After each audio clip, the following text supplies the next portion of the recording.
শিক্ষামন্ত্রীর বক্তব্যকে ঘিরে শিক্ষার্থীদের বিক্ষোভ, সংসদ ভবন ঘেরাও। জাতীয় সংসদ ভবনের সামনে থেকে ধাওয়া দিয়ে শিক্ষার্থীদেরকে এই মুহূর্তে শিক্ষা মন্ত্রণালয় অভিমুখে লং মার্চের ঘোষণা, সেই সঙ্গে শিক্ষামন্ত্রীর পদত্যাগ। এদিকে আজ সংসদ এলাকা ঘেরাও করে শিক্ষামন্ত্রীর উপর আক্রমণ করেছে শিক্ষার্থীরা। শিক্ষা মন্ত্রণালয়ও ঘেরাও করেছে। সারা দেশেই ধ্বংসলীলা, অসংখ্য শিক্ষার্থী, পুলিশ আহত। এরকম অক্ষম শিক্ষামন্ত্রী দিয়ে তো দেশ আগায় নিয়ে যাওয়া সম্ভব না। উনি যেহেতু আমাদের ফার্মে মুরগি বলেছে, হ্যাঁ আমরা হয়ে গেলাম ফার্মে মুরগি। এখন যদি বৃষ্টিতে, বন্যাতে, ম্যানথলে পানিতে পাড়ায় যদি আমরা কলেজে যাই, স্কুলে যাই। শিক্ষামন্ত্রী পদত্যাগের দাবিতে শিক্ষার্থীদের যে তুমুল আন্দোলন চলছে, আন্দোলন ক্ষণে ক্ষণে নতুন নতুন রূপ নিচ্ছে, আন্দোলন তীব্র থেকে তীব্রতার হচ্ছে এবং জটিল পরিস্থিতি হচ্ছে। শিক্ষামন্ত্রীর পদত্যাগের দাবিতে বিক্ষোভরত শিক্ষার্থীদের মধ্যে থেকে স্লোগান উঠেছে, তুমি কে আমি কে, ফার্মের মুরগি ফার্মের মুরগি। কেন এই স্লোগান? অনুরোধ করব শিক্ষার্থীরা যার যার পড়ার টেবিলে ফিরে যাক। আমরাই উদ্বিগ্ন তাদের চেয়ে বেশি কিভাবে তাদেরকে আমরা পরীক্ষা সঠিকভাবে নেব। উনার শিক্ষামন্ত্রী হওয়ার কোনো যোগ্যতা নাই, কোনো যোগ্যতা নাই। আমরা ফার্মের মুরগি না। কেন আমাদের ফার্মের মুরগি বললো এটা সত্য কিনা, এটা রিউমার স্ক্যানার হোক। বিএনপি সরকারের 5 মাসের মাথায় শিক্ষার্থীরা আন্দোলনে নেমেছে। শুধু আন্দোলনেই নামে নেই, শিক্ষামন্ত্রীর মন্তব্যের জবাব দিতে গিয়ে তারা ব্রয়লার চিকেন পার্টিও গঠন করে ফেলেছে। শিক্ষামন্ত্রী মিলন ওরফে হেলিকপ্টার মিলন, তাকে নিয়ে বর্তমান বাংলাদেশে চলতেছে নানান ধরনের আলোচনা এবং সমালোচনা। তো বন্ধুরা, অনেকেই বলতেছে এই শিক্ষামন্ত্রী মিলন নাকি পদত্যাগ করেছেন, আবার অনেকেই বলতেছে এই শিক্ষামন্ত্রী হেলিকপ্টার মিলনকে বহিষ্কার করা হয়েছে। শুধু তাই না, এদিকে আবার দেখা যাচ্ছে কিছু ছাত্রছাত্রী বলতেছে আমাদের শিক্ষামন্ত্রী মারা গেছে, তাদের এবং জানাজা পর্যন্ত আমরা করতে দেখেছি। যাই হোক বন্ধুরা, এইবার এই হেলিকপ্টার মিলনকে নিয়ে আমরা আলোচনা এবং পর্যালোচনা করে বেশ কয়েকটি খুবই গুরুত্বপূর্ণ তথ্য খুঁজে পেয়েছি, যা জানলে এবং যা দেখলে আপনারা ইতিমধ্যে অবাক হতে বাধ্য। বন্ধুরা চলুন, ভিডিওতে আজকে আর বেশি কথা বলবো না, সরাসরি মূল ভিডিওতে চলে যাব। আর সেখানে আজকে আমরা দেখব এই শিক্ষামন্ত্রী মিলন ওরফে হেলিকপ্টার মিলনের কিছু অজানা গুরুত্বপূর্ণ গোপন ভিডিও দেখতে পাবেন ধাপে ধাপে। তার আগে আমরা ছোট্ট এই ভিডিওটি দেখে আসি। পাল্টা ধাওয়া কিন্তু চলছে, শিক্ষার্থীদেরকে এই মুহূর্তে ধাওয়া দিয়ে তারা সরিয়ে দিচ্ছে, তেমনটি আমরা আপনাদেরকে দেখাচ্ছিলাম সংসদ ভবনের সামনে থেকে। জাতীয় সংসদ ভবনের সামনে থেকে ধাওয়া দিয়ে শিক্ষার্থীদেরকে এই মুহূর্তে সরিয়ে দিচ্ছে আইন শৃঙ্খলা রক্ষাকারী বাহিনীর সদস্যরা। মূলত যারা শিক্ষামন্ত্রীর পদত্যাগের দাবিতে আন্দোলন করছিল তাদেরকে এই মুহূর্তে ধাওয়া দিয়েছে আইন শৃঙ্খলা রক্ষাকারী বাহিনীর সদস্যরা। দেখতে পাচ্ছেন যে পুলিশ সদস্যরা জাতীয় সংসদ ভবনের সামনে থেকে তাদেরকে ধাওয়া দিয়েছে এবং ধাওয়া দিয়ে তাদেরকে কিন্তু এখান থেকে সরিয়ে দিচ্ছে আইন শৃঙ্খলা রক্ষাকারী বাহিনীর সদস্যরা। তেমনটি আমরা আপনাদেরকে দেখাচ্ছিলাম। মূলত শিক্ষামন্ত্রীর পদত্যাগের দাবিতে আজকে দিনভর আন্দোলন হয়েছে। ঠিক বিকেলের দিকে আমরা দেখি যে শিক্ষার্থীরা সংসদ ভবনের সামনে এসে শিক্ষামন্ত্রীর পদত্যাগের দাবিতে আন্দোলন করে। তাদের আন্দোলনের সময় আমরা দেখতে পেয়েছি যে এখন পর্যন্ত এখানে যান চলাচল একেবারেই বন্ধ রয়েছে। আইন শৃঙ্খলা রক্ষাকারী বাহিনীর সদস্যরা তারা কিন্তু এই জায়গাটিতে যান চলাচল স্বাভাবিক করতে কাজ করছেন। তবে শিক্ষার্থীরা এখন পর্যন্ত আমরা দেখতে পাচ্ছি যে তারা যান চলাচল বন্ধ করে দিয়েছে। সংসদ ভবনের সামনের যে সড়কটি রয়েছে, যে সড়কটি, সেই সড়কটি কিন্তু পুরোটাই এখন পর্যন্ত বন্ধ, তেমনটি কিন্তু আমরা দেখতে পাচ্ছি। দর্শক, দেখাচ্ছিলাম আপনাদেরকে এই মুহূর্তে আইন শৃঙ্খলা রক্ষাকারী বাহিনীর সদস্যরা সতর্ক অবস্থায় রয়েছে এবং শিক্ষার্থীদেরকে ধাওয়া দিয়ে এখান থেকে সরিয়ে দেবার চেষ্টা করছে, তেমনটি আমরা দেখতে পাচ্ছি। দর্শক, দেখাচ্ছিলাম এই মুহূর্তে আইন শৃঙ্খলা রক্ষাকারী বাহিনীর সদস্যদের সঙ্গে ধাওয়া পাল্টা ধাওয়া কিন্তু চলছে। শিক্ষার্থীদেরকে এই মুহূর্তে ধাওয়া দিয়ে তারা সরিয়ে দিচ্ছে, তেমনটি আমরা আপনাদেরকে দেখাচ্ছিলাম সংসদ ভবনের সামনে থেকে। সংসদ ভবনের সামনের যে পরিস্থিতি সেটি আমরা আপনাদেরকে সরাসরি দেখাচ্ছিলাম। যেমনটি বলছিলাম যে সকাল থেকে রাজধানীর বিভিন্ন জায়গায় আজকে শিক্ষামন্ত্রীর পদত্যাগের দাবিতে আন্দোলন করছে এইচএসসি শিক্ষার্থীরা। মূলত জলাবদ্ধতা, বৃষ্টি এবং বন্যার মধ্যেও পরীক্ষা নেবার কারণে শিক্ষার্থীরা শিক্ষামন্ত্রীর পদত্যাগের দাবিতে আন্দোলন করে আসছিল। সেই শিক্ষার্থীরা বিকেলের দিকে জাতীয় সংসদ ভবনের সামনে চলে আসে, শিক্ষামন্ত্রীর পদত্যাগ দাবি জানায় জাতীয় সংসদ ভবনের সামনে থেকে। এখন আমরা দেখতে পাচ্ছি যে শিক্ষার্থীদেরকে ধাওয়া দেওয়া হচ্ছে এবং এখান থেকে তারা ছত্রভঙ্গ করে দিচ্ছেন শিক্ষার্থীদেরকে। এখান থেকে সামনে থেকে সরিয়ে দেওয়া হয়েছে। সংসদ ভবনের সামনের সড়কে এই মুহূর্তে পুলিশ এবং শিক্ষার্থীদের মধ্যে ধাওয়া পাল্টা ধাওয়া চলমান রয়েছে। আমরা দেখতে পাচ্ছি যে ইট পাটকেল নিক্ষেপ করছে শিক্ষার্থীরা এবং পুলিশও তাদেরকে ধাওয়া দিয়ে এই সড়কের সামনে থেকে সরিয়ে দিচ্ছে, তেমনটি কিন্তু আমরা দেখতে পাচ্ছি। মূলত শিক্ষামন্ত্রীর পদত্যাগের দাবিতে যে আন্দোলন হচ্ছিল সেটির অংশ হিসেবে আজকে বিকেলের দিকে শিক্ষার্থীরা জাতীয় সংসদ ভবনের সামনে চলে আসে এবং জাতীয় সংসদ ভবনের সামনে এসে তারা শিক্ষামন্ত্রীর পদত্যাগের দাবি জানায়। বেশ কিছু সংখ্যক শিক্ষার্থী এই জায়গাটিতে অবস্থান করছিল এবং বেশ কিছু সময় ধরে জাতীয় সংসদ ভবনের সামনের যে সড়ক, সে সামনের সড়কটি কিন্তু একেবারেই বন্ধ। এখন পর্যন্ত যান চলাচল যে স্বাভাবিক হবে সেটি কিন্তু এখন পর্যন্ত হয়নি এবং শিক্ষামন্ত্রী হওয়ার কোনো যোগ্যতা নাই, কোনো যোগ্যতা নাই। আমরা ফার্মের মুরগি না, কেন আমাদের ফার্মের মুরগি বললে এটা সত্য কি না, এটা রিউমার স্ক্যানার হোক, যে কোনো ভাবে হোক সত্যতা যাচাই করা হোক এবং যদি সত্য হয় শিক্ষামন্ত্রীর প্রকাশ্যে ক্ষমা চাওয়া উচিত। আমাদের শিক্ষা ব্যবস্থা এত বাজে অবস্থা, ওইদিকে কোনো নজর নাই। উনি ওই 20 বছর আগের কথা নিয়ে এখনো পড়ে আছে। মিলন স্যারের একটি উক্তি বলি, উনি আমাদেরকে ফার্মের মুরগি বলেছেন, তাই না? উনি আমাদেরকে ওনার বাচ্চাকে যে না ধরে একটি পোল্ট্রি ফার্মের হিসেবে ধরেন। এখন কেউই নকল করে না, আমি চাই উনি পদত্যাগ করুক। ফার্মের মুরগি বলতে পারে, আপনারাই বলেন এটা কোনো ধরনের কথা? উনি বললো উনি নাকি সারা ঢাকা ঘুরে দেখছে, কোথাও উনি পারে না, তো আমরা কমার পর্যন্ত পানি ভেঙে গিয়ে পরীক্ষা দিচ্ছি। আমরা চাই উনি এখন পদত্যাগ করুক। উনার শিক্ষামন্ত্রী হওয়ার কোনো যোগ্যতা নাই, কোনো যোগ্যতা নাই। এরকম একটা লোক যে শিক্ষা ব্যবস্থার দিকে নজর না দিয়ে শুধু পরীক্ষার দিকে নজর দিচ্ছে, উনার মতো একজন লোক কোনো যোগ্যতা নাই শিক্ষামন্ত্রী হওয়ার। আমার মনে হয় মিডিয়া কিন্তু সঠিকভাবে প্রচার করছে না আমাদের বিষয়টা। যেমন এইচএসসি 25 যেমন একটা অযৌক্তিক দাবি করেছিল, তারা কিন্তু পরীক্ষা অটোপাস চেয়েছিল, আমরা কোনো ধরনের অটোপাসও চাই না। বর্তমান যে পরিস্থিতি কিছুদিন আগে ছিল, কালকে পর্যন্ত ছিল, সেই পরিস্থিতিতেও কিন্তু আমাদের পরীক্ষা দিতে হয়েছে এবং এর ফলে যাদের পরীক্ষা খারাপ হয়েছে তার দায়বদ্ধতা কিন্তু কোনো সরকার নেবে না, কিন্তু তাদের কিন্তু আলটিমেটলি ক্ষতি হয়ে যাচ্ছে। সেকেন্ড হচ্ছে শিক্ষামন্ত্রী আমাদের অলরেডি কিন্তু ফার্মের মুরগি বলেছে, আমরা ফার্মের মুরগি না। কেন আমাদের ফার্মের মুরগি বললে এটা সত্য কি না, এটা রিউমার স্ক্যানার হোক, যে কোনো ভাবে হোক সত্যতা যাচাই করা হোক এবং যদি সত্য হয় শিক্ষামন্ত্রীর প্রকাশ্যে ক্ষমা চাওয়া উচিত এবং পদার্থবিজ্ঞানের মতো পরীক্ষায় ভুল হয়েছে এর জন্য সংশ্লিষ্ট যারা রয়েছে তাদের ক্ষমা চাওয়া উচিত। কেননা একটা এইচএসসির মতো গুরুত্বপূর্ণ পরীক্ষায় 2টা সেট, একটা না 2টা সেটে যদি ভুল হয় আমি কিভাবে লিখবো?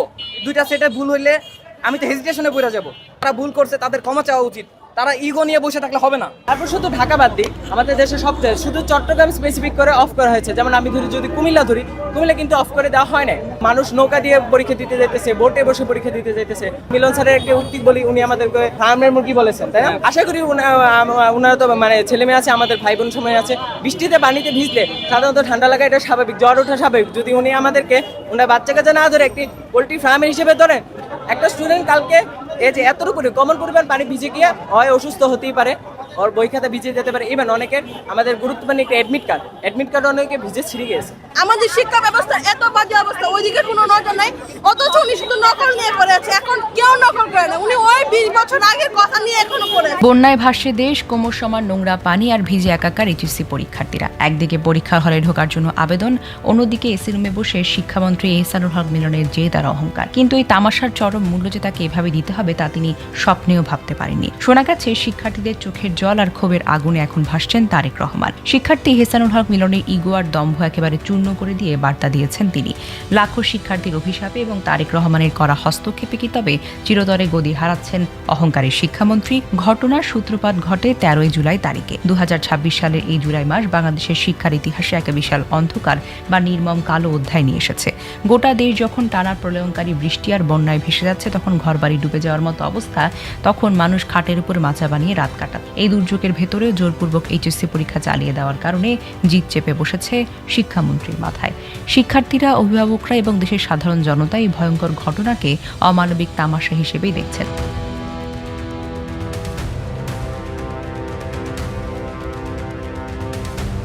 আবহাওয়ার এক বিশাল মহাবিপর্যয় বিবেচনা করে পরীক্ষাটি অন্তত কয়েকদিন পিছিয়ে দেওয়ার জন্য অভিভাবকরা গত কয়েকদিন ধরে সামাজিক যোগাযোগ মাধ্যম ও গণমাধ্যমে বারবার আকুতি মিনতি জানিয়েছেন। কিন্তু তথাকথিত এসি রুমে বসে থাকা নীতি নির্ধারকদের কানে সেই কান্নার আওয়াজ এখনো পৌঁছায়নি। নিজের ব্যক্তিগত ইগো আর চেয়ারের দম্ভ বাঁচাতে গিয়ে শিক্ষামন্ত্রী হুট করে পরীক্ষার আগের দিন রাত ঠিক 7টায় ঘোষণা দেন পরীক্ষা যথাসময়েই হবে। তিনি নাকি এসি রুমে বসে স্যাটেলাইট দেখছেন এবং আবহাওয়া সম্পূর্ণই পরিষ্কার, সেক্ষেত্রে কোনো সমস্যা হবে না। কিন্তু সমস্যা হয়েছে মধ্যবিত্ত বা গরিব ঘরের শিক্ষার্থীদের। ভেজা শরীর নিয়ে প্রচণ্ড শীতে কাঁপতে কাঁপতে পরীক্ষার হাতায় কলম বসাতে গিয়ে তাদের বাধ্য হতে হয়েছে। এই তামাশার নির্মম শিকার হয়েছেন প্রান্তিক জনপদের সাধারণ মানুষ। তারা ভোগান্তি এবং নির্মম নির্যাতনের শিকার হয়েছেন। ছেলেটির মাথার উপরে বাবা নেই, মা দীর্ঘদিন ধরে অসুস্থ, অভাবের সংসার। মায়ের মুখে হাসি ফোটাতে ছেলেটা দিনরাত পরিশ্রম করে পড়াশোনা করছে। কিন্তু গতকালের অভিশপ্ত সকালে কোমর সমান পানি আর তীব্র ঝড় বৃষ্টির কারণে রাস্তায় কোনো গাড়ি পায়নি সে। নিরুপায় হয়ে পায়ে হেঁটে জল ভেঙে যখন সে পরীক্ষার কেন্দ্রে পৌঁছালো, মাত্র 15 মিনিট দেরি হয়েছে। ঠিক তখনই কেন্দ্রের বিশাল লোহার গেটটা তার মুখের উপরে আটকে দেওয়া হলো। ছেলেটি কেন্দ্রের গেটের সামনে দাঁড়িয়ে দুহাত জোর করছিল, কিন্তু তাকে আর ঢুকতে দেওয়া হলো না। সে চিৎকার করে বলছিল, স্যার বৃষ্টির জন্য কোনো গাড়ি পাইনি, তাই কোমর সমান পানি ভেঙে নিজেই হেঁটে হেঁটে আসতে হয়েছে।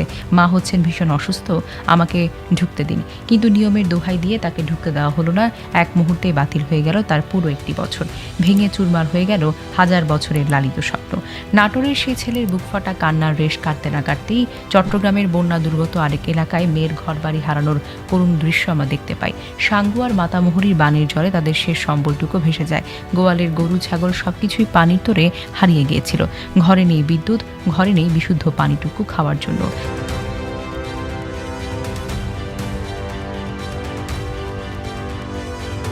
দুচোখ বেয়ে জল পড়ছিল, কারণ তারা অতি কষ্টে দিন পার করছে। বাংলাদেশে শিক্ষামন্ত্রীর পদত্যাগের দাবিতে শিক্ষার্থীদের যে তুমুল আন্দোলন চলছে, আন্দোলন ক্ষণে ক্ষণে নতুন নতুন রূপ নিচ্ছে। আন্দোলন তীব্র থেকে তীব্রতার হচ্ছে এবং জটিল পরিস্থিতি হচ্ছে, এবং অলরেডি তৃতীয় পক্ষের পর্দার অন্তরালের গভীর খেলা শুরু হয়ে গেছে। এর মধ্যে ছাত্রদল পরিস্থিতি জটিল করে তুলেছে। ছাত্রদল সবকিছু লেজে গোবরে মাখিয়ে ফেলেছে। শিক্ষার্থীরা পুরো বিএনপি সরকারের উপর ক্ষুব্ধ হচ্ছে। যদিও শিক্ষার্থীদের এই আন্দোলন সরকার পতনের কোনো আন্দোলন নয়, কিংবা সরকার বিরোধী কোনো আন্দোলন নয়, যা শিক্ষামন্ত্রীর পদত্যাগের দাবিতে আন্দোলন, যেটা যে কোনো নাগরিকের গণতান্ত্রিক অধিকার। কিন্তু টোটাল সরকারকে ফেলে দেওয়া বা এগুলো নিয়ে আপনি প্রশ্ন তুলতে পারেন যে এটা রাষ্ট্রদ্রোহিতা কিনা বা ইত্যাদি ইত্যাদি। তো দর্শক, আন্দোলনে ঘি ঢেলেছে ছাত্রদল। ছাত্রদলের সন্ত্রাসীরা কোমলমতি শিক্ষার্থীদের সম্পূর্ণ ন্যায্য এবং গণতান্ত্রিক আন্দোলনের মধ্যে ঢুকে তাদেরকে মাদকাসক্ত বলে গালি দিয়ে, তাদেরকে টিকটকার বলে গালি দিয়ে পরিস্থিতি জটিল করে তুলেছে। দুইটা প্ল্যাটফর্ম, একটা হচ্ছে ছাত্রদল আর একটা হচ্ছে শিক্ষামন্ত্রী নিজে শিক্ষার্থীদেরকে পোল্ট্রি মুরগি বলে পরিস্থিতি জটিল করেছে। এখানে মায়া হয় তারেক রহমানের জন্য, কারণ এখানে যদি তৃতীয় পক্ষ বলতে আওয়ামী লীগ যদি সুবিধা নেয়, কোনো অঘটন ঘটিয়ে দেয়, কোনো স্যাবোটাজ করে, তাহলে ডেফিনেটলি সেটা তারেক রহমানের জন্য এক অপ্রত্যাশিত পরিস্থিতি তৈরি করতে পারে। তবে এখানে তৃতীয় পক্ষের একটা মজার রাজনীতি আছে, এটা আমাদেরকে বুঝতে হবে। তার আগে বলি যে ছাত্র দলকে শান্ত করতে হবে, ছাত্র দলের বিরুদ্ধে ব্যবস্থা নিতে হবে। ছাত্র দলের যে পান্ডা কোমলমতি আন্দোলনরত শিক্ষার্থীদেরকে গালি দিয়েছে, মাদকাসক্ত বলেছে, ওকে ধরতে হবে, ওকে গ্রেপ্তার করতে হবে, নইলে পরিস্থিতি খারাপ হবে। একই সাথে ছাত্রদলের সেক্রেটারি ওখানে পাকনামি করতে গিয়েছিলেন, অথচ ছাত্রদল সেক্রেটারি সেখানে যে এই অপদার্থ স্টুপিড শিক্ষামন্ত্রীকে ডিফেন্ড করছেন। শিক্ষামন্ত্রী শিক্ষার্থীদেরকে পোল্ট্রি মুরগি বলে গালি দিয়েছে, যেটা ক্ষমার অযোগ্য। আর ছাত্রদল সেক্রেটারি তাকে ডিফেন্ড করে বলছেন তার মেয়েকে নাকি পোল্ট্রি মুরগি বলছেন, অথচ স্পষ্ট ভিডিও ভাইরাল হয়েছে, তার কথোপকথন একদম দৃশ্যমান, যে তিনি শিক্ষার্থীদেরকে পোল্ট্রি মুরগি বলে গালি দিয়েছেন, যারা বৃষ্টিতে ভিজতেই জ্বর আসে, এরা পোল্ট্রি মুরগি। তার মেয়েকে বলেন নাই। অতএব এখানে ছাত্রদল সেক্রেটারি শিক্ষামন্ত্রীর পক্ষে দালালি করতে গেছেন, এবং অভিযোগ আসছে যে সায়েন্স ল্যাবে, আমরা কোনো গুজবের পক্ষে নই, এখানে গুজব ছড়াচ্ছে আওয়ামী লীগ, এ বিষয়ে আমরা সতর্ক করছি। আওয়ামী লীগের বিভিন্ন পেজ থেকে বিভিন্ন গুজব ছড়ানো হচ্ছে। এখানে শিক্ষামন্ত্রী পদত্যাগ দাবি করলেও আমাদের শিক্ষামন্ত্রী পদত্যাগ দাবি করছে, আর পদত্যাগ করলেও তো নতুন যিনি শিক্ষামন্ত্রী হবেন, মাহাদি আমিন হোক আর যেই হোক না কেন, তিনি তো আমাদের হবেন, তিনি তো বিএনপির হবেন, তিনি তো বাংলাদেশপন্থী হবেন, তিনি তো জুলাইয়ের পক্ষের শক্তি হবেন, তিনি তো আওয়ামী লীগ বা ফেসিবাদের কেউ হবেন না। অতএব এখানে আন্দোলন, পদত্যাগ বা এগুলো নিয়ে আমাদের মধ্যে ইন্টারনাল বিতর্ক। কিন্তু আওয়ামী লীগ তোরা কোন চাটের বাল, তোরা তো ভারতপন্থী, তোদের এইখানে কোনো স্থান। অতএব আওয়ামী গুজবে কান দেওয়া যাবে না, এই জন্য সতর্ক থাকতে হবে। তবে এটা সত্য, ওরা টিকটকার প্রজন্ম, এটা তো বলা যাবে না, এটা বলা যায় না। ফার্মের মুরগি বলা যাবে না। আপনারা কি চাচ্ছেন আমাদের বাচ্চাদেরকে ফার্মের মুরগি প্রমাণ করার জন্য যা খুশি তাই করবেন আর আমরা ঘরে বসে থাকবো? অনার্স মাস্টার্স করেছি ঢাকা ইউনিভার্সিটি থেকে, আমি একজন শিক্ষক ছিলাম। আমার 3টা সন্তানকে বড় করার জন্য আমি জব ছেড়ে দিয়েছি। এই যে আমরা যারা আমার সন্তানদেরকে বড় করার জন্য নিজেকে স্যাক্রিফাইস করছি, তারা কি মুরগি? এমআইএ রুটিন, যেটা গতকালকে আমাদের বাচ্চারা 19,000-এর বেশি বাচ্চারা অ্যাকর্ডিং টু নিউজ, তাদের এই একজনেরও যদি এই জলাবদ্ধতা বা দেশের প্রাকৃতিক দুর্যোগের কারণে না আসতে পারে, আমি মনে করি সেই দায় আমার, আপনার, শিক্ষা মন্ত্রণালয়ের, সবার। অভিভাবক হিসেবে আমারও তারা সেটা হতে পারে না। 19,000 not a matter of joke. আমি শিক্ষামন্ত্রীর পদত্যাগ চাই, শিক্ষা ব্যবস্থার সংস্কার চাই। যেই জায়গায় ভুল আছে শুধু সন্তানদেরকে বা শিক্ষার্থীদেরকে। ধন্যবাদ প্রিয় দর্শকবৃন্দ, আমাদের এই ফুল ভিডিওটি দেখার জন্য আপনাকে জানাই অসংখ্য অসংখ্য ধন্যবাদ। তো বন্ধুরা, দেখতে পাইছেন বর্তমান বাংলাদেশের কি অবস্থা এবং ছাত্রছাত্রী কিভাবে আমাদের শিক্ষামন্ত্রী মিলন স্যারের বিরুদ্ধে কিভাবে আন্দোলন করতেছে এবং কিভাবে তারা রাজপথে নেমে তারা আন্দোলন করতেছে, তা আপনারা কিন্তু একটু হলেও আন্দাজ করতে পারছেন। এবং প্রতিটা জুলাই মাসে কি আমাদের জন্য অভিশপ্ত হয়ে আসতেছে? অবশ্যই আপনারা কমেন্ট বক্সে কমেন্ট করে জানিয়ে দিন।